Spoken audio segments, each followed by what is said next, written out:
इसी सदी में यदि आपको कंप्यूटर के बारे में कुछ भी पता नहीं है तो यह समझिए कि आपको कोई भी जानकारी नहीं है। आप लोगों को कंप्यूटर के बारे में जानकारी होना सबसे ज़्यादा ज़रूरी है। तो इस वीडियो में आप सभी को मैं बताऊंगा हिस्ट्री ऑफ कंप्यूटर, कंप्यूटर का जनरेशन बताऊंगा, मशीनी लैंग्वेज बताऊंगा और साथ ही आप लोगों को फुल फॉर्म्स बताऊंगा और कंप्यूटर के बारे में हर एक डिटेल्स बताऊँगा, फंडामेंटल्स ऑफ कंप्यूटर। इस एक ही वीडियो में आप लोगों को कंप्यूटर की पूरी जानकारी मिल जाएगा। इसीलिए मैंने 2-3 वीडियो ना बनाकर इस एक ही वीडियो को तैयार किया ताकि आप लोगों को बेहतर एजुकेशन मिल सके, फ्री में एजुकेशन मिल सके। तो फंडामेंटल्स ऑफ कंप्यूटर का सभी डिटेल्स पूरा बताऊंगा। तो वीडियो जो है 40 से 45 मिनट का हो जाएगा, लेकिन मेरा मान के चलिए इस एक ही वीडियो में आप लोगों को कम्प्लीटली जानकारी मिल जाएगा। तो आप लोगों से रिक्वेस्ट है कंटिन्यू लास्ट तक वीडियो को ज़रूर देखिए, जिससे आप लोगों को हर एक जानकारी जो है बहुत अच्छे से मिल सके। तो सबसे पहले कंप्यूटर के बारे में जानते हैं कि कंप्यूटर आखिर होता क्या है। Introduction on computer. तो कंप्यूटर एक ऐसा यंत्र है जो सूचनाओं को एकत्र कर उन्हें आवश्यकता पड़ने पर सुनियोजित ढंग से प्रस्तुत करता है। यह जटिल से जटिल गणनाओं को बहुत तेज़ी से तथा बिना किसी त्रुटि के संपन्न कर देता है। यानी कंप्यूटर पर कितना भी टफ क्वेश्चन क्यों ना हो, वो हमें आसान शब्दों में और त्रुटि को करेक्शन करके जो है बहुत जल्दी तरीके से जो है तेज़ी से गणनाओं को संपन्न करके प्रस्तुत कर देता है। अर्थात दूसरे शब्दों में यह कह सकते हैं कि कंप्यूटर एक ऐसा इलेक्ट्रॉनिक डिवाइस है जो कि यूज़र द्वारा किए गए डाटा इन्फॉर्मेशन को स्वीकार करके प्रोसेस करता है, एक वांछित परिणाम देता है। यानी कि हम जो है यूज़र हैं, हम कुछ भी चीज़ अगर सर्च करेंगे, कुछ भी चीज़ टाइप करेंगे तो वो हमें जो हम चाहते हैं वो हमें रिज़ल्ट जो है प्रोवाइड कराता है यूज़र द्वारा चाहे गए, जब हम डाटा इन्फॉर्मेशन कुछ भी टाइप करेंगे। कंप्यूटर शब्द की उत्पत्ति अंग्रेजी भाषा के कंप्यूट शब्द से हुई है, जिसका अर्थ कैलकुलेशन होता है। यानी कंप्यूट शब्द से हुई है कंप्यूटर का विकास, और इसका कैलकुलेशन का मतलब होता है गणना। अब हिस्ट्री ऑफ कंप्यूटर देख लेते हैं, जिसमें कंप्यूटर के क्षेत्र में बहुत बड़ा योगदान जो वैज्ञानिकों का है। कंप्यूटर का विकास जो है कब से हुआ है, तो हिस्ट्री ऑफ कंप्यूटर में कंप्यूटर का विकास लगभग 3000 साल पहले हुआ है। इसका उपयोग सभी वर्ग के लोग आज अपने दैनिक जीवन में कर रहे हैं। अतः यह कह सकते हैं कि वर्तमान युग कंप्यूटर युग है। सच बात है, क्योंकि आज देखें तो हर वर्ग के, चाहे वो अमीर हो चाहे वो गरीब हो, सभी वर्ग के लोग कंप्यूटर का यूज़ कर रहे हैं और ऑनलाइन वर्क ज़्यादा बढ़ गया है। इसलिए कंप्यूटर की रिक्वायरमेंट्स, फैसिलिटी जो है ज़्यादा बढ़ गया है। इसलिए आज का युग जो है वर्तमान युग कंप्यूटर युग है।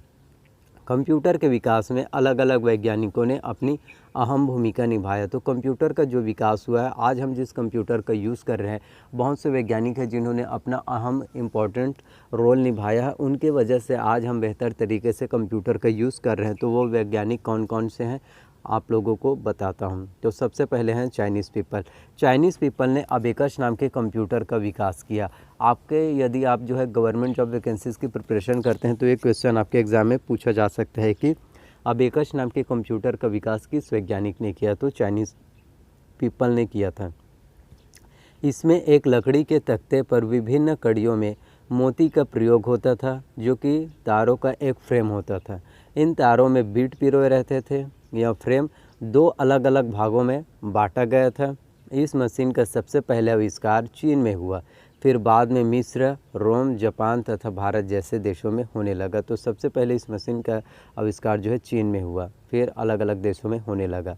आजकल इसका प्रयोग प्राइमरी एजुकेशन में बच्चों को गिनती सिखाने के लिए किया जाता है। फिर जॉन नेपियर। तो जॉन नेपियर की बात करें तो 1617 में स्कॉटलैंड के गणितज्ञ जॉन नेपियर ने बोन्स उपकरण का आविष्कार किया। ये भी काफ़ी ज़्यादा इम्पोर्टेंट है कि बोन्स उपकरण का आविष्कार किसने किया, तो जॉन नेपियर ने किया, जो कि साधारण गुणा भाग करने के लिए हाथी के दांत के आयताकार छड़ों पर संख्याएं खोदकर गणना की जाती थी। क्योंकि पहले वो सभी चीज़ें अवेलेबल नहीं थी जो हम अभी कैलकुलेटर में कैलकुलेट कर सकते हैं। तो इस चीज़ का यूज़ के वो गणना करते थे। इसमें मुख्य रूप से 10 छड़ें होती थी, जिसका प्रयोग अंकों के गणना करने के लिए किया जाता था, जिसका नाम क्या रखा गया, नेपियर बोन्स। तीसरे वैज्ञानिक के बारे में पता करते हैं, तो विलियम आउटरेड। तो इसने क्या किया था, विलियम आउटरेड ने सन 1632 में एक स्लाइड रूल का आविष्कार किया, जो 3 शताब्दियों तक मुख्य गणना के लिए बना रहा, यानी कि विलियम आउटरेट ने जो आविष्कार किया था वो 3 शताब्दियों तक जो है उस गणना का जो है मुख्य गणना के लिए जो है बना रहा। इस स्लाइड के अंदर एक रूल्स होती थी जिसके बीच एवं ऊपर में पारदर्शी कर्सर होता था एवं बीचों बीच पारदर्शी रेखाएं खींची होती थी जिसके बीच में इस स्लाइड को खिसकाया जा सकता था एवं गणना का कार्य किया जाता है। ब्लेज पास्कल के बारे में आप लोगों ने काफ़ी नाम जो सुना ही होगा। ब्लेज पास्कल यह एक फ्रेंच गणितज्ञ थे। इन्होंने 1620 ईस्वी में पास्कल कैलकुलेटिंग मशीन का आविष्कार किया था। यह सबसे पहले लिखने वाला यांत्रिकी कैलकुलेटिंग मशीन था जो कि यह पीतल के गेरों पर आधारित था। यह विभिन्न चक्रों एवं पहियों से बना होता था जिनमें 0 से 9 तक के अंक छपे होते थे।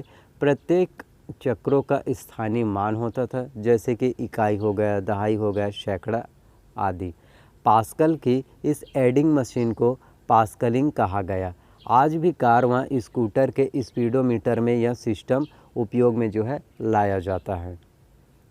चार्ल्स बैबेज का कंप्यूटर के इतिहास में 19वीं शताब्दियों का प्रारंभिक समय का स्वर्णिम युग माना जाता है क्योंकि चार्ल्स बैबेज का कंप्यूटर के क्षेत्र में अहम रोल है, अहम किरदार है चार्ल्स बैबेज का।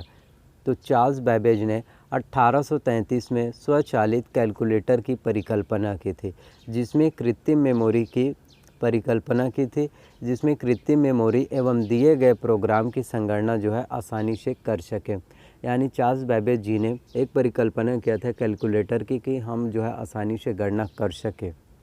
चार्ल्स बैबेज ने 40 साल के अथक परिश्रम और सरकारी मदद के बावजूद भी इस यंत्र को नहीं बना सके क्योंकि उस समय अधिक तकनीकी क्षमता विकसित नहीं हो पाई थी। क्योंकि चार्ल्स बैबेज जी ने जो सपना देखा था वो 40 साल के अथक प्रयास और सरकारी मदद के बावजूद नहीं कर सके क्योंकि उस टाइम वो फैसिलिटी जो है अवेलेबल नहीं था जिसके कारण वो न हो पाया। और न ही विद्युत की सुविधा थी क्योंकि उस समय विद्युत की सुविधा भी नहीं थी। फिर उन्होंने एक ऐसे मशीन का आविष्कार किया जो भाप से चलती थी। इस मशीन में गियर व सॉफ्ट जो है लगे होते थे जिसका नाम क्या रखा गया, जिसका नाम जो है डिफरेंस इंजन रखा गया। बाद में एनालिटिकल इंजन बनाया गया। इसलिए चार्ल्स बैबेज को कंप्यूटर विकास का जनक कहा जाता है। ये भी क्वेश्चन का आंसर आप जो है अपने कॉपी में नोट डाउन कर सकते हैं कि कंप्यूटर विकास का जनक जो है किसे कहा जाता है, तो चार्ल्स बैबेज जी को कहा जाता है कंप्यूटर विकास का जनक। उसके बाद देखते हैं हरमन होलेरिथ। 1890 में अमेरिकन वैज्ञानिक डॉक्टर हरमन होलेरिथ का लगभग 50 सालों के बाद बैबेज की कल्पना को साकार किया। इन्होंने अपने विभाग अमेरिका के जनगणना ब्यूरो के लिए एक इलेक्ट्रिक टेबुलेटिन मशीन बनाई जो पंच कार्डों के मदद से सारा कार्य स्वचालित रूप से कर सकता है।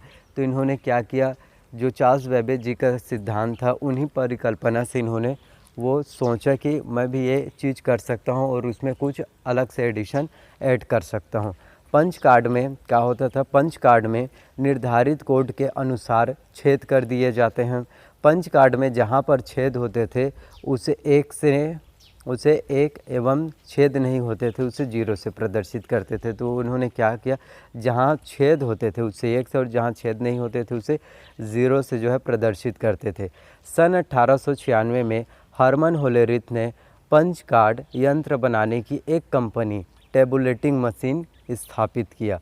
1924 में यह कंपनी अन्य कंपनी के साथ विलय होकर इंटरनेशनल बिजनेस मशीन जिसे बोलते हैं IBM हो गए।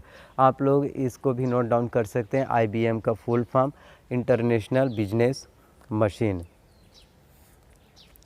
उसके बाद देखते हैं एप्लीकेशन ऑफ कंप्यूटर जनरेशन कि कौन से जनरेशन में क्या आविष्कार हुआ। तो कितने जनरेशन है, टोटल 5 जनरेशन है, 1 से लेकर 5 जनरेशन। तो कंप्यूटर जनरेशन के बारे में बात करें तो सन 1946 में पहला इलेक्ट्रॉनिक कंप्यूटर बना। अब तक इन कंप्यूटर में अनेक संशोधन जो है किए जा चुके हैं। कंप्यूटर में यह संशोधन उसमें लगे कल पुर्जों के आधार पर जो है आधारित है।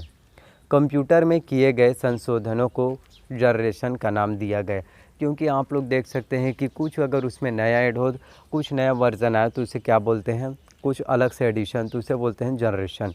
जनरेशन के आधार पर कंप्यूटर को जो है 5 भागों में बांटा गया है। तो सबसे फर्स्ट जनरेशन देखते हैं, फर्स्ट जनरेशन ऑफ कंप्यूटर। इस जनरेशन की शुरुआत सन 1946 से 1955 तक के बीच को कहा जाता है। इस पीढ़ी के कंप्यूटर में डायोड वाल्व नामक इलेक्ट्रॉनिक युक्ति का प्रयोग होने लगा, जिसे वैक्यूम ट्यूब भी कहते हैं, जो कि अत्यधिक ऊष्मा उत्सर्जित करती थी। विद्युत के संवहन से गर्म होने के कारण जल्दी खराब हो जाते थे। इसे गर्म होने से बचाने के लिए अधिक मात्रा में एसी का प्रयोग किया जाता था, यानी कि एयर कंडीशनर का यूज़ जो है एसी का यूज़ किया जाता था, क्योंकि जल्दी अगर वो गर्म हो जाते थे तो ख़राब भी हो जाते थे। फिर जेपी एकट एवं जॉन मचली ने सन 1946 में एक कंप्यूटर का निर्माण किया, जिसका नाम electronic numerical integrated and calculator यानी कि इनेक था। इसका आविष्कार जो है किया। यह विश्व का सबसे पहला व्यापक स्तर का बहुउद्देशीय इलेक्ट्रॉनिक कंप्यूटर था, जिसमें 18,000 ट्यूब्स को बोलते हैं हिंदी में निर्वात। उसके बाद जो है 70,000 रेसिस्टर प्रतिरोध, इसको बोलते हैं 10,000 कैपेसिटर्स और 60,000 स्विच जो है होते थे, और 150 केवी पावर कंज्यूम जो है होते थे। टोन्स वेट और 100 फीट लंबाई एवं 10 फीट ऊंचाई था। फलस्वरूप वजन एवं आकार अधिक होने के कारण इसे एक स्थान से दूसरे स्थान नहीं ले जाया जा सकता था, क्योंकि वजन इतना भारी था, हैवी, कि इसे एक जगह से दूसरे स्थान पर शिफ्ट नहीं किया जा सकता था। विशेषताएं की बात करें तो वैक्यूम ट्यूब का प्रयोग होने लगा फर्स्ट जनरेशन में। बाइनरी नंबर जो आजकल प्रयोग होता है उसके बदले में डेसिमल सिस्टम का जो है प्रयोग होते थे। फर्स्ट जनरेशन में बाइनरी की जगह डेसिमल। इसमें मेमोरी बहुत कम होती थी, इसमें स्पीड एवं एक्यूरेसी भी कम होती थी। आकार एवं कीमत में भारी होता था, क्योंकि इसका आकार जो है बहुत ज़्यादा होता था और इसका प्राइस भी, कीमत भी बहुत ज़्यादा ही होता था। मशीन लैंग्वेज का प्रयोग किया जाता था। ऑपरेटिंग सिस्टम का भी इसमें प्रयोग होता था। इसमें ऑपरेटिंग सिस्टम का जो है प्रयोग नहीं होता था। IBM 701 एवं IBM 650 इसके पॉपुलर मॉडल थे। तो धीरे धीरे जैसे फर्स्ट जनरेशन में ऑपरेटिंग सिस्टम का यूज़ नहीं हुआ, वो धीरे धीरे जो है बाकी जनरेशन में जो है इसका ऑपरेटिंग सिस्टम का यूज़ जो है होने लगेगा। अब बात कर लेते हैं सेकेंड जनरेशन ऑफ कंप्यूटर। तो इस पीढ़ी के कंप्यूटर का कार्यकाल 1956 से 1965 तक माना जाता है।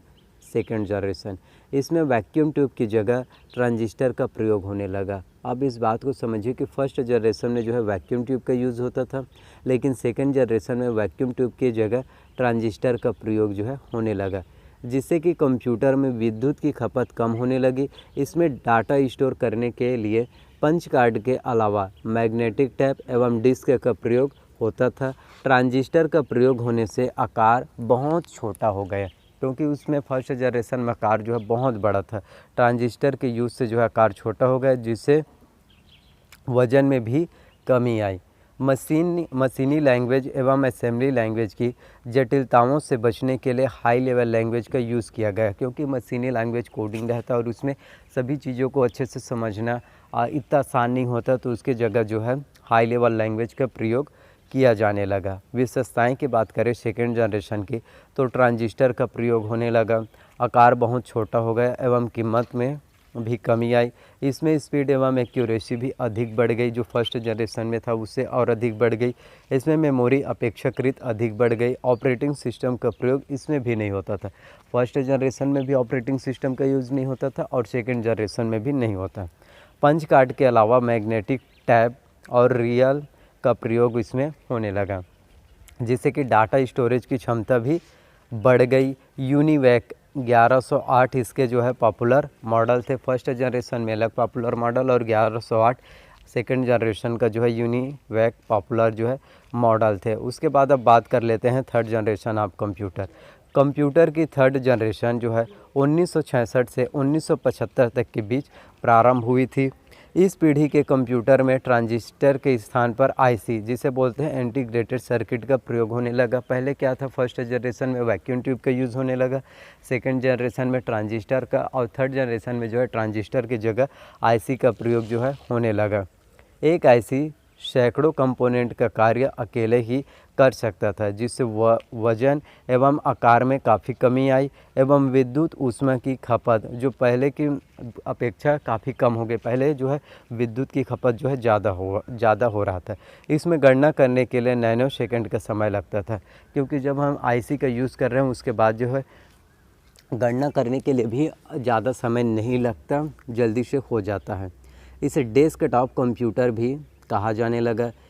इसमें तकनीकी सुधार होने से मरम्मत आसान हो गए, क्योंकि इसमें तकनीकी जब सुधार हुआ तो जल्दी से उसको रिप्लेसमेंट कर सकते हैं एवं मेमोरी स्टोर की क्षमता भी बढ़ गई। इस पीढ़ी के कंप्यूटर का प्रयोग शिक्षा, व्यवसाय, सरकारी विभागों में जो है होता था। विशेषताएं की बात करें तो थर्ड जनरेशन ऑफ कंप्यूटर में आईसी का प्रयोग होने लगा। अपेक्षाकृत आकार एवं भार बहुत ही कमी हो गई। इसमें मेमोरी अपेक्षाकृत बहुत अधिक बढ़ गई। इसमें स्पीड एवं एक्यूरेसी भी अधिक बढ़ गई। आईसी के प्रयोग से ऊर्जा की खपत जो है कम हो गई। ऑपरेटिंग सिस्टम का प्रयोग होने लगा। तो फर्स्ट जनरेशन, सेकंड जनरेशन में ऑपरेटिंग सिस्टम का प्रयोग नहीं होता था, लेकिन थर्ड जनरेशन में ऑपरेटिंग सिस्टम का प्रयोग होने लगा। ICL 1900 इसके पॉपुलर मॉडल थे। उसके बाद बात करते हैं फोर्थ जनरेशन ऑफ कंप्यूटर। इस जनरेशन के कंप्यूटर का कार्यकाल 1976 से 1985 तक माना जाता है। फोर्थ जनरेशन, इस जनरेशन में आईसी के स्थान पर माइक्रो प्रोसेसर चिप का प्रयोग किया गया, जो कि कई आईसी का कार्य अकेले कर सकता था। क्योंकि आईसी भी बहुत अच्छा, लेकिन जो माइक्रो प्रोसेसर है वो कई आईसी इंटीग्रेटेड सर्किट का कार्य अकेले ही कर सकता था। इसमें मेमोरी कैलकुलेशन एवं लॉजिक कार्य करने की क्षमता थी। जो गणना वाले होते हैं, मल्टीप्लिकेशन, एडिशन, सब्ट्रैक्शन, वो लॉजिक कार्य, तार्किक कार्य जो है बहुत ही अच्छे से और जल्दी कर पाता है। इस जनरेशन के कंप्यूटर का आकार, कीमत में भारी कमी आई, क्योंकि इसका आकार जो है और जितना छोटा था, उस जितना हैवी वेट था उससे और थोड़ा कम हो गया। इसमें LSI एवं VLSI माइक्रो प्रोसेसर तकनीक का प्रयोग किया गया। इसमें ग्राफिक्स, ध्वनि एवं हिंदी, इंग्लिश, संस्कृत लैंग्वेज का प्रयोग होने लगा। थर्ड जनरेशन में ही इंग्लिश, हिंदी और संस्कृत लैंग्वेज का प्रयोग होने लगा। इसे मिनी कंप्यूटर भी कहा जाता है। अगर आपसे क्वेश्चन पूछा जाए कि मिनी कंप्यूटर किसे कहा जाता है, किस जनरेशन को, तो थर्ड जनरेशन ऑफ कंप्यूटर को जो है मिनी कंप्यूटर भी कहा जाता है। विशेषताएं की बात करें थर्ड जनरेशन का, तो माइक्रो प्रोसेसर चिप का प्रयोग होने लगा। माइक्रो प्रोसेसर चिप का प्रयोग से आकार बहुत ही छोटा हो गया, कीमत में काफ़ी कमी आ गई। इसमें मेमोरी अपेक्षाकृत बहुत अधिक बढ़ गई। इसमें स्टोरेज एवं स्पीड भी अधिक बढ़ गई। ऑपरेटिंग सिस्टम का प्रयोग होने लगा। इसमें भी इंटेल 404, 4004 इसके पॉपुलर मॉडल थे, लेकिन आजकल बाज़ार में जो है पेंटियम 1, 2, 3, 4, 5 डुअल कोर और कोर 2 डुअल 13 और 15 क्या हुआ, अधिक चलन में जो है आ गए। उसके बाद बात करते हैं फिफ्थ जनरेशन ऑफ कंप्यूटर। इस जनरेशन के कंप्यूटर का कार्यकाल 1985 से वर्तमान समय को माना जाता है। पंचम पीढ़ी के कंप्यूटर यह वैज्ञानिकों के लिए एक चुनौती थी। इसके अंतर्गत कंप्यूटर में नई तकनीक का विकास हुआ एवं कई सॉफ्टवेयर के विकास होने के साथ साथ कृत्रिम क्षमता एवं वुमन स्पीच को समझने की क्षमता, जिसे बोलते हैं इंटेलिजेंट आर्टिफिशियल होगी। अर्थात कंप्यूटर हमारी भाषा को आसानी से समझ सके, अर्थात अच्छे बुरे की पहचान आसानी से कर सके, और यह बहुत ही तेज़ गति, मेमोरी एवं शुद्धता व विश्वसनीयता वाले होंगे। यानी कि ये जो फिफ्थ जनरेशन है वो एक चुनौती भरा था कि जो भी चीज़ हम अगर सर्च करेंगे वो हमारे हर एक चीज़ को समझे, जाने, परखे, उसके बाद हमें रिज़ल्ट दे। तो ये सभी चीज़ों को करने के लिए इस जनरेशन में फिफ्थ जनरेशन एक चुनौती भरा था। तो कंप्यूटर को जीवन के सभी क्षेत्रों में कार्य कर पाने योग्य बनाने का प्रयास किया जा रहा है। आजकल आप लोग देख सकते हैं कि डेस्कटॉप, लैपटॉप, पाम टॉप के रूप में कंप्यूटर उपलब्ध है, जिसका अनुप्रयोग फिल्म निर्माण, यातायात नियंत्रण, उद्योग, व्यापार और शोध आदि के क्षेत्र में जो है हो रहे हैं। Sound, graphics, picture, text, image आदि इसी जनरेशन में जो है विकास हुआ। तो फिफ्थ जनरेशन में ही ये सभी चीज़ों का जो है विकास हुआ। कंप्यूटर लैंग्वेज की बात कर लेते हैं। 5th जनरेशन तो आप लोगों को अच्छे से पूरी बारीकी से एक्सप्लेन कर दिया मैंने। अब बात कर लेते हैं कंप्यूटर लैंग्वेज की। कंप्यूटर में किसी भी सॉफ्टवेयर को विकसित करने के लिए किसी न किसी कंप्यूटर लैंग्वेज का प्रयोग जो है करना पड़ता है। कंप्यूटर लैंग्वेज की अपनी भाषाएं होती हैं, जिन्हें 3 भागों में जो है बांटा गया है। फर्स्ट है low level language. Low level language को ही मशीनी लैंग्वेज कहते हैं। हिंदी में बात करें तो निम्न स्तरीय भाषा कहते हैं लो लेवल लैंग्वेज। सेकंड होता है असेंबली लैंग्वेज। थर्ड होता है हाई लेवल लैंग्वेज। सभी को मैं आपको बारीकी से कंप्यूटर लैंग्वेज को बता रहा हूँ। तो फर्स्ट है आपका लो लेवल लैंग्वेज, मशीनी लैंग्वेज। तो यह क्या होता है? यह कंप्यूटर की एक ऐसी भाषा है जिसे सिर्फ कंप्यूटर ही समझ सकता है, एक यूज़र नहीं। तो लो लेवल लैंग्वेज ऐसा होता है कि हम जो है यूज़र समझ नहीं सकते, उसे सिर्फ कंप्यूटर ही समझ पाएगा, क्योंकि यह विद्युत संकेतों इलेक्ट्रिक पल्स पर आधारित होता है, जो कि 0 से 1 ऑन ऑफ पर कोडिंग होते हैं। यह 0 से 1 बाइनरी अंकों पर जो है आधारित होता है। इस लैंग्वेज में प्रोग्राम को लिखना और पढ़ना काफ़ी मुश्किल होता है। यह जिस सिस्टम में कोडिंग होता है उसी सिस्टम में रन होता है। यानी कि हम जिस सिस्टम पर अगर कोडिंग करेंगे तो जिस सिस्टम पर प्रोग्राम करेंगे, कोडिंग करेंगे, तो उसी सिस्टम में ही रन होगा। किसी दूसरे सिस्टम में ले जाएंगे तो रन नहीं होगा। इसे एक स्थान से दूसरे स्थान में ट्रांसफ़र नहीं किया जा सकता। इस लैंग्वेज का प्रयोग फर्स्ट जनरेशन के समय होता था, इसलिए इसे फर्स्ट जनरेशन लैंग्वेज भी कहा जाता है। यानी कि लो लेवल लैंग्वेज को जो है फर्स्ट जनरेशन भी कहा जाता है। एग्जाम्पल एग्जाम्पल क्या है लो लेवल लैंग्वेज का? 0 या 1। इसके गुण की बात करें तो कंप्यूटर के संपूर्ण स्पीड और मेमोरी का सही यूज़ होता है। यह ऑपरेटिंग सिस्टम के काफ़ी निकट होता है। इसमें लिखे गए प्रोग्राम को निष्पादित करने की गति अधिक हो गई, यानी कि प्रोसेस कंप्लीट करने की, संपन्न करने की गति अधिक हो गई। इसमें प्रोग्राम निर्देशों का अनुवाद नहीं होता था।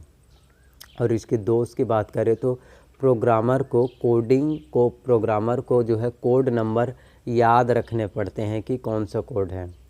इसमें कोडिंग करना कठिन था, जबकि समापन आसान। इसमें कोडिंग करने ही सबसे ज़्यादा मुश्किल है। यदि आप कोडिंग कर ले उसके बाद जो है रन और समापन जो है बहुत अच्छे से हो जाता है।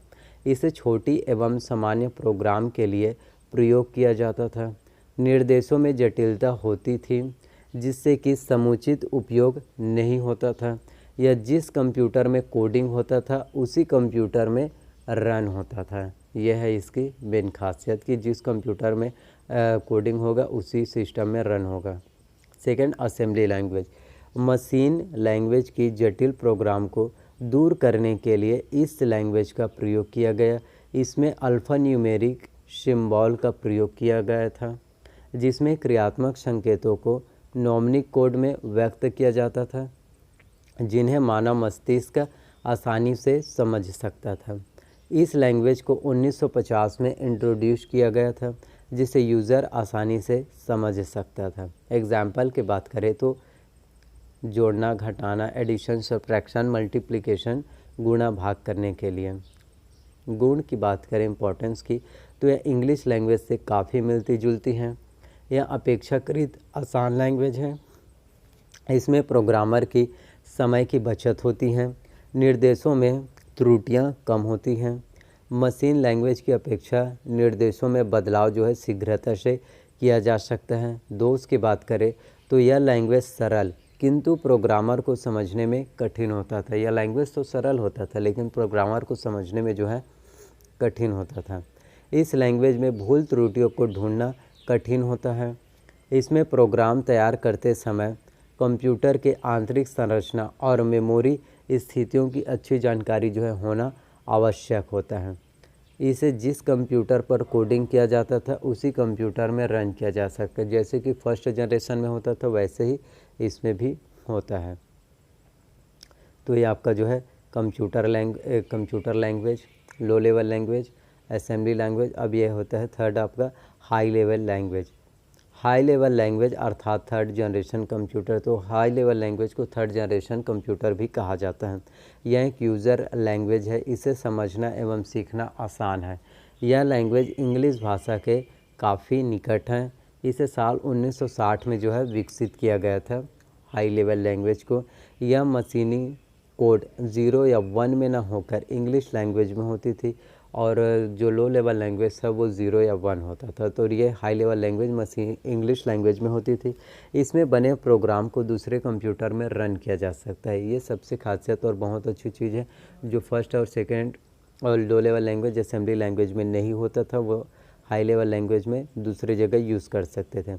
एग्जाम्पल की बात करें हाई लेवल लैंग्वेज का तो कोबोल, पास्कल, फॉर्ट्रान, बेसिक, C++। ये हैं गुण। इम्पोर्टेंस की बात करें हाई लेवल लैंग्वेज का तो इस लैंग्वेज को लार्ज प्रोग्राम के लिए प्रीफेयर जो है किया जाता है।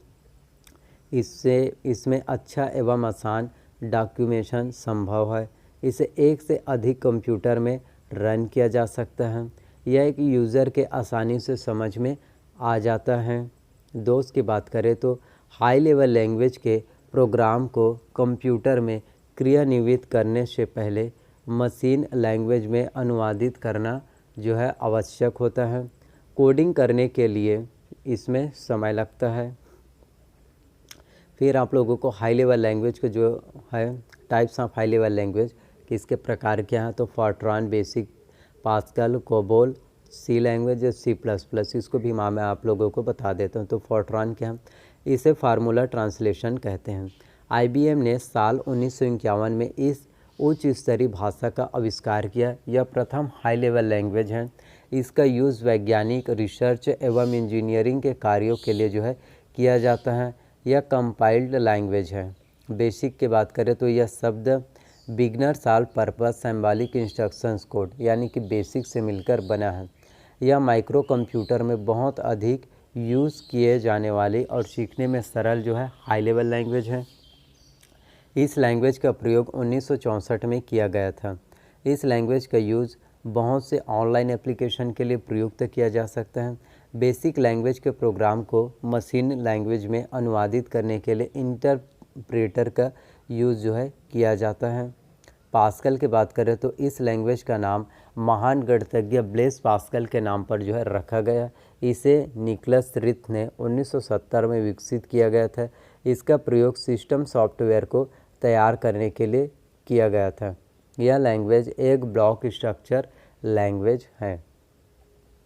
साथ ही बात करें अब कोबोल की तो कॉमन बिजनेस ओरिएंटेड कहा जाता है, जिसे 1960 में डिज़ाइन किया गया था।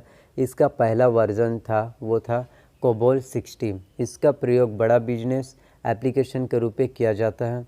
कमर्शियल डाटा प्रोसेसिंग में कोबोल 1976 तक अधिक विकसित लैंग्वेज थी। C लैंग्वेज की बात करें तो यह एक general purpose high level language है। भाषा का प्रयोग 1970 के दशक में अमेरिका के बेल फैबोर्टिस में डेनिस रिची नाम के वैज्ञानिक ने किया था। इसका नाम इसलिए रखा गया क्योंकि इसके पूर्व वर्जन BCPL था। इसके अलावा यह ऑपरेटिंग सिस्टम यूनिक्स में जो है प्रयोग होने लगा।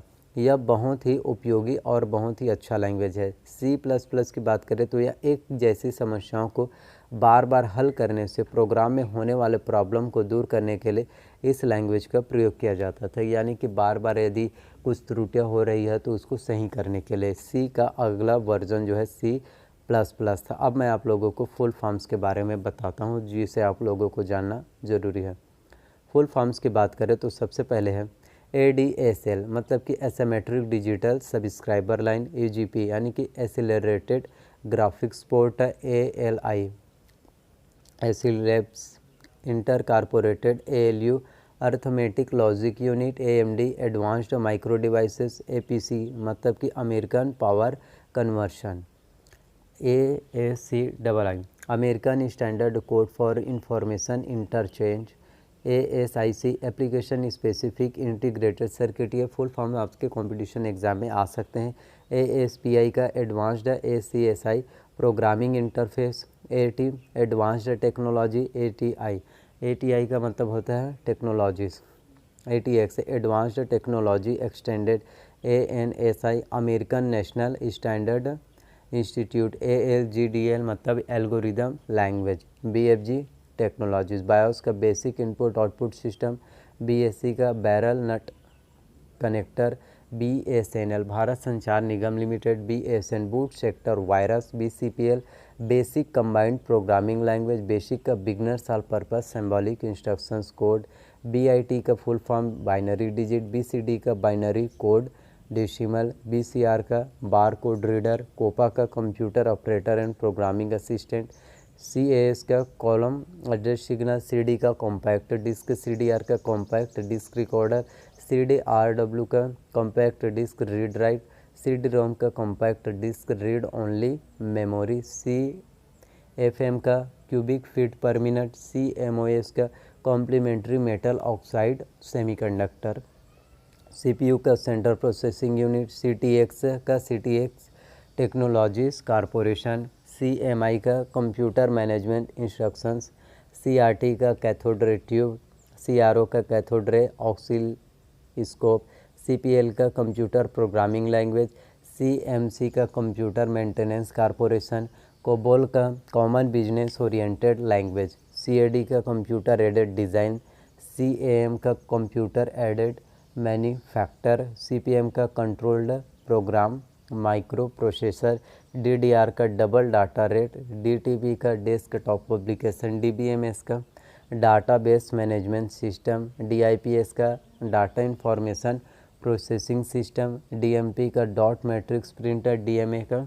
डायरेक्ट मेमोरी एक्सेस, DRAM का dynamic random access memory, DDR/SRAM का double data rate synchronous random access memory, FSB का फ्रंट साइड बस, GB का गीगाबाइट, GBPS का गीगाबाइट्स पर सेकेंड, GUI का ग्राफिकल यूज़र इंटरफेस, HDD का hard disk drive, HTML का hyper text markup language, HTTP का hyper text transfer protocol, IBM का international business machine corporation, IC का integrated circuit, ISO का international standard organisation, IPS का internal protocol system, KBPS का kilobyte per second, KB का kilobyte, LAN का local area network, LCD का liquid crystal display, LED का light emitting diode, MICR का magnetic ink character reader, MB का megabyte, OS का operating system, OCR का optical character reader, OMR का optical mark reader, OU का output unit, PC का personal computer, PCB का printed circuit board, PP का point to point protocol, RAM का random access memory, ROM का read only memory, SMTP का simple mail transfer protocol, TCP का transmission control protocol, TTP का thermal transfer printer, TB का terabyte, TBPS का terabyte per second, UPS का uninterrupted power supply, URL का uniform resource locator, USB का universal serial bus, VSNL का video Sanchar Nigam limited, WAN का wide area network, WWW का world wide web. तो ये आपका जो है फुल फॉर्म्स हो गए। तो आई होप कि आप लोगों को कंप्यूटर की पूरी जानकारी मैंने आप लोगों को बता दिया। तो ये इस एक ही वीडियो में आप लोगों को फंडामेंटल्स ऑफ कंप्यूटर के बारे में पूरी जानकारी पता चल गया होगा। नेक्स्ट वीडियो में आप लोगों को कंप्यूटर के मैं और अच्छे से बारीकी से जानकारी दूंगा। अगर वीडियोस आपको अच्छा लगा हो तो प्लीज़ वीडियो को लाइक कीजिए, चैनल को सब्सक्राइब कीजिए, साथ में बेल नोटिफिकेशन को भी ऑन कर देना ताकि जब भी मैं वीडियो अपलोड करूँ तो उसकी जानकारी सबसे पहले आप सभी को मिल सके। तो मिलते हैं नेक्स्ट वीडियो में। So thank you.